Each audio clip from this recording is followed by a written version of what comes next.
सूर्योदय न्यूज़ में आप सभी का स्वागत है। कोलकाता के आरजीकर मेडिकल कॉलेज में एक ट्रेनी डॉक्टर से रेप और हत्या के मामले में जहां एक ओर पूरे देश में विरोध प्रदर्शन हो रहा है, वहीं दूसरी ओर इस जघन्य अपराध के खिलाफ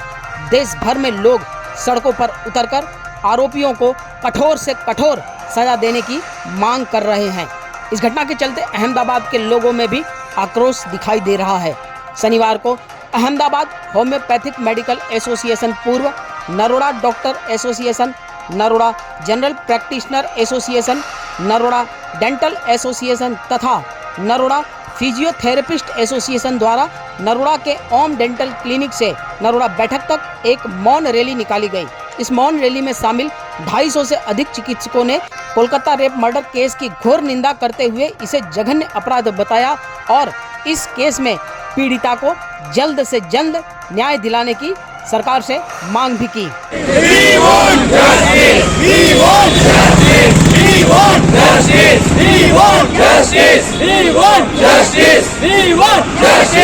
कलकत्तानी अंदर एक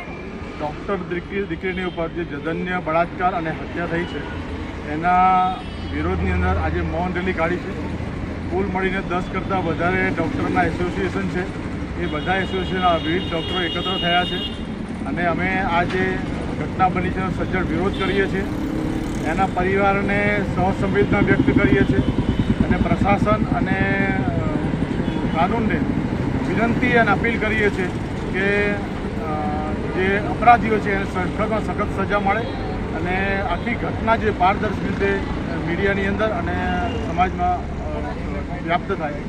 એ પ્રકારની અપીલ કરીએ છીએ। બંગાળના સંવેદનહીન મુખ્યમંત્રી બેન શ્રી મમતા બેનર્જીને અહીંયાથી ઉખાડવાનો પ્રયાસ કરવા માટે આજે અમદાવાદ હોમિયોપેથિક મેડિકલ એસોસિએશન અને નરોડાના વિવિધ 10 એસોસિએશનો ભેગા મળી એમને આજે ઊંઘથી ઉઠાડવાનો પ્રયત્ન કરવા મૌન રેલીનું આયોજન કરેલું હતું, જેમાં ખૂબ મોટી સંખ્યામાં દરેક ડૉક્ટર મિત્રો જોડાયા હતા અને આગળ અમારી એવી પ્રાર્થના પ્રભુને કે બેન ઊંઘમાંથી ઉઠશે અને બહેનો પ્રતિ પોતાની સંવેદના જગાડશે, કેમ કે બેન હવે મને લાગતું નથી કે એ ખુરશી ઉપર બેઠા છે, પણ એમને બહેનો પ્રતિ અને ખાસ કરીને ડૉક્ટર બહેનો પ્રતિ એમની કોઈ બી સંવેદના રહી છે। તો આપ જાગો એવી અમારી પ્રભુને પ્રાર્થના।